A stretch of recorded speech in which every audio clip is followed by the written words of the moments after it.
प्यारे दोस्तों, एक बार फिर से आपको ब्लास्टर स्टोरीज में स्वागत है। आज की कहानी मैं आपको सुना रहा हूं, ध्यान से सुनिएगा। कहानी अगर आप ध्यान से सुनते हैं तभी कहानी का मजा आता है, और अगर स्पीड से सुनोगे तो मजा नहीं आएगा। आहिस्ता आहिस्ता सुनिए और मजा लीजिए कहानी का। एक गांव में दो भाई थे। वे गरीब थे। बड़ा भाई खूब मेहनत करना जानता था, मगर वह अक्लमंद नहीं था। छोटा भाई बहुत तेज और चालाक था, वह सब काम जानता था। नौकरी की खोज में दोनों अपने गांव को छोड़ राजधानी में पहुंचे। दूसरे दिन सवेरे बड़ा भाई यह कहकर चल पड़ा कि राजा के पास जाकर कोई नौकरी मांग लेगा। शाम तक लौटाओ, छोटे भाई ने बड़े भाई को सचेत किया। बड़ा भाई जब राजमहल के पास पहुंचा तब राजा बगीचे में टहल रहा था। राजा ने बड़े भाई को देखकर पूछा, तुम कौन हो, तुम्हें क्या चाहिए? बड़े भाई ने हाथ छोड़कर जवाब दिया, महाराज मैं और मेरा छोटा भाई अनाथ है, काम की खोज में इस नगर में आए हैं। हमें कोई काम दिलाएंगे तो आपकी कृपा को हम कभी नहीं भूलेंगे। तुमको मैं काम दूंगा, जिम्मेदारी इसके साथ करना, राजा ने पूछा। जरूर करूंगा महाराज, बड़े भाई ने कहा। राजा उसे राजमहल में ले गया। एक सुंदर सफेद बकरी को दिखाकर कहा, इसे तुम ले जाओ, दिन भर जंगल में घुमाओ, लेकिन सूरज के डूबने के पहले ही लाकर मुझे सौंप दो।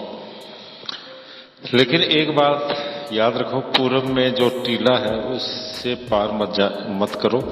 मेरे कहे अनुसार ना करोगे तो मैं तुमको कड़ी सजा दूंगा। बड़े भाई ने राजा की बात मान ली। बकरी को बगल में दबाया, खाने की पोटली को लेकर जंगल की ओर चल पड़ा। जंगल में जाते ही बड़े भाई ने बकरी को उतार दिया। वह छलांग मारते उछल कूद करने लगी। बड़ा भाई भी उसके पीछे दौड़ता रहा। इस तरह दौड़ते दौड़ते दोनों जंगल से बहुत दूर निकल गए। दोपहर के वक्त जब बड़ा भाई खाने लगा तब बकरी ने भी वही खाया। इसके बाद दोनों पूरब के टीले के पास पहुंचे। उस टीले पर फलों के पेड़ थे। राजा की चेतावनी भूलकर बड़ा भाई टीले पर चढ़ गया और तरह तरह के फल तोड़कर खाया। फलों का रस उसके हाथों में चिपक गया था। उसने हाथ मुंह धोना चाहा, पर समीप में पानी ना था।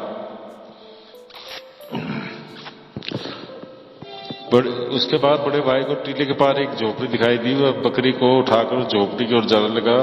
तब बकरी चिल्लाते छटपटाने लगी, मगर बड़ा भाई मंदबुद्धि वाला था, इसलिए बकरी के भाव को समझे बिना वो सीधे झोपड़ी के पास पहुंचा। उस झोपड़ी के आगे एक भयंकर आकृति वाला बैठा था। उसका सिर गंजा था, उसकी आंखें शीशे की तरह चमक रही थी। बित्ते भर दाढ़ी लंबी उसकी दाढ़ी थी। उसकी बगल में बकरी के कच्चे मांस के टुकड़े, उन्हें चुभोकर जलाने के लिए लोहे की एक छड़ी थी। वह चूल्हा जलाने के प्रयत्न था। उसने बड़े भाई को देख कहा, अबे लड़के आओ जरा चूल्हा जला के तो जाओ।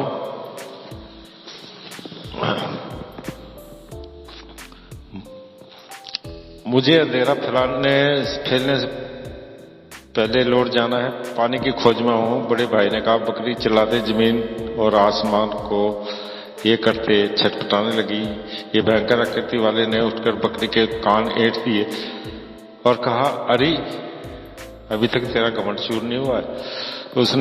फिर उसने बड़े भाई से कहा, ये बकरी बड़ी घमंडी है, ये तुम्हारी बात नहीं सुनेगी, तुम इसे झोपड़ी में डाल दो, उसका दरवाजा बंद करके चूल्हा जला दो, मैं तुम्हें पानी ला देता हूं। इसके बाद बड़े भाई को एक झोपड़ी दिखाकर पानी लाने कहा। बड़ा भाई लाचार हो बकरी को झोपड़ी में डाल चूल्हा जलाने बैठ गया। वह चूल्हा जलाना जानता ना था। चूल्हा जलाते चारों तरफ अंधेरा फैल गया। तब वह विकृत आदमी लोटे में पानी ले आया। बड़े भाई ने जल्दी जल्दी हाथ मुंह साफ किए। बकरी को ले जाने का ख्याल से उसने दरवाजा खोला तो देखता क्या है कि वहां पर बकरी नहीं है, बल्कि विकृत आकृति वाली एक औरत बैठी हुई है। उस औरत को देखते ही बड़ा भाई डर गया। बाप रे बाप, भूत है, चिल्लाते भाग खड़ा हुआ। रात को राजा के पास पहुंचकर बोला, महाराज जी ये वह मामूली बकरी नहीं है, भूत है। उसके बाद उसने सारी कहानी सुनाई। सारी बातें सुन क्रोध में आकर राजा ने आदेश दिया, इस बदमाश को ले जाकर तहखाने में डाल दो।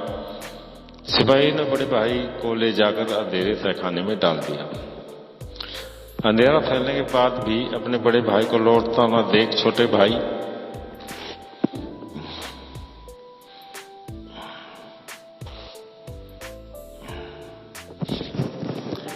घबरा गया और वह तुरंत राजा के पास पहुंचा। राजा को जब मालूम हुआ कि यह भी उस बदमाश का छोटा भाई है, तब राजा उस पर भी नाराज उठा। छोटे भाई ने शांतिपूर्वक राजा से सारी बातें जानकर कहा, महाराज मुझसे इसमें कोई रहस्य मालूम होता है। इस रहस्य को अगर आप मुझे बता दें तो मैं बकरी को लाकर आपको सौंप दूंगा और बड़े भाई को छुड़ा लूंगा। उस युवक की बातों से राजा को लगा कि ये कोई समर्थ व्यक्ति है। उसे अपने गुप्त कमरे में ले जाकर बकरी का सारा वृत्तांत राजा ने उसे सुनाया।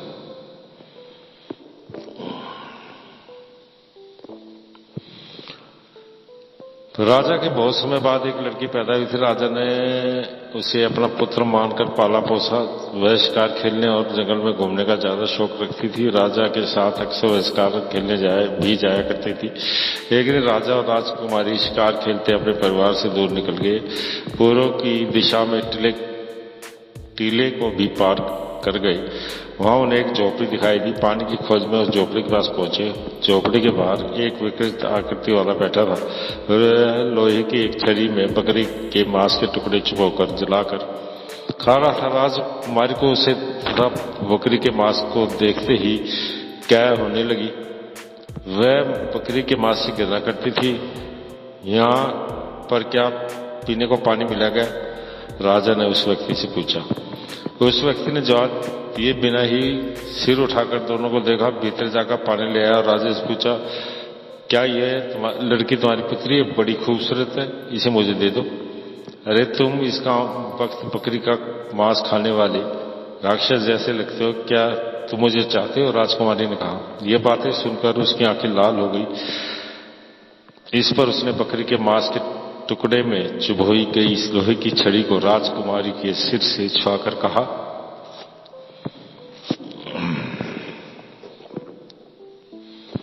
तुम्हें बकरी के मांस से गिरना है, इसलिए तुम दिन भर बकरी बनी रहोगी और मुझे विकृत राक्षस बताया। इस अपराध में तुम रात को मुझसे ज्यादा विकृत रूप लिए रहोगी। दाढ़ी को संवारते उसने ये शब्द कहे थे। वह एक जादूगर था। राजकुमारी उसी वक्त बकरी में बदल गई।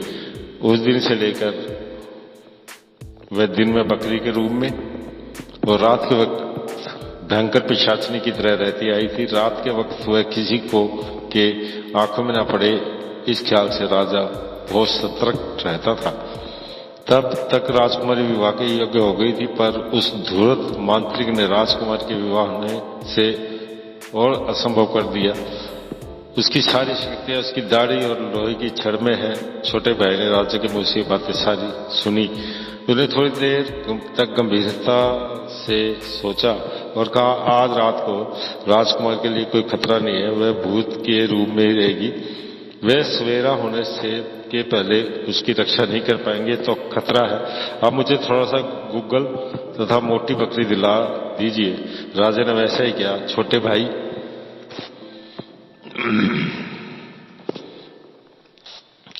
भाई उन्हें लेकर उसी रात को पूर्वी टीले की उस पार पहुंचा। जादूगर झोपड़ी के आगे बैठकर एक हाथ से मांस जलाते हुए दूसरे हाथ से शराब पीते बड़ी खुशी में था।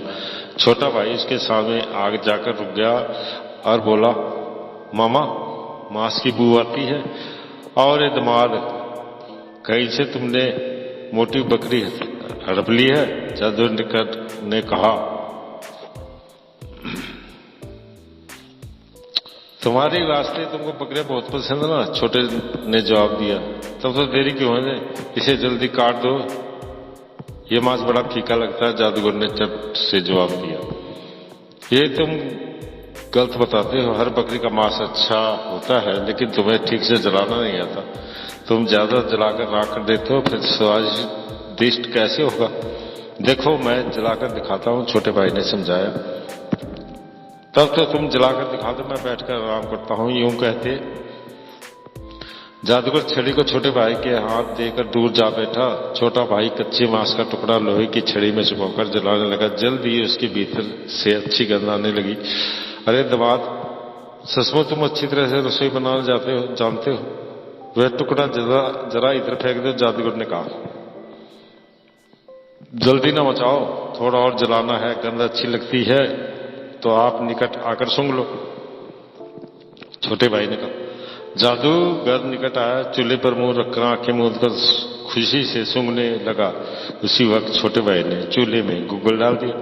फिर क्या था, भभक कर लपटे उठी, जादूगर की दाढ़ी जल गई।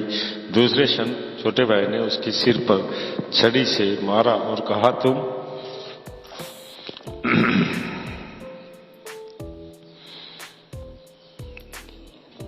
तुम बकरा बनकर अपने रास्ते चले जाओ।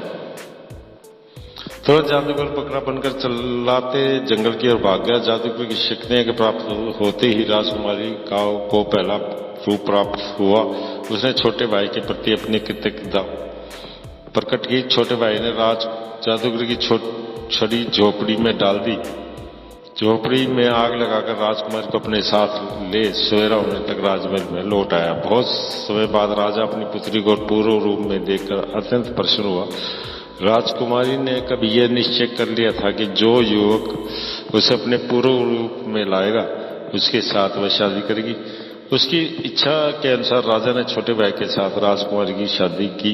यह घोषणा भी की कि उसके अनंतर छोटा भाई राजा बनेगा। इसके बाद बड़े भाई को भी जेल से भी छुड़ाया गया।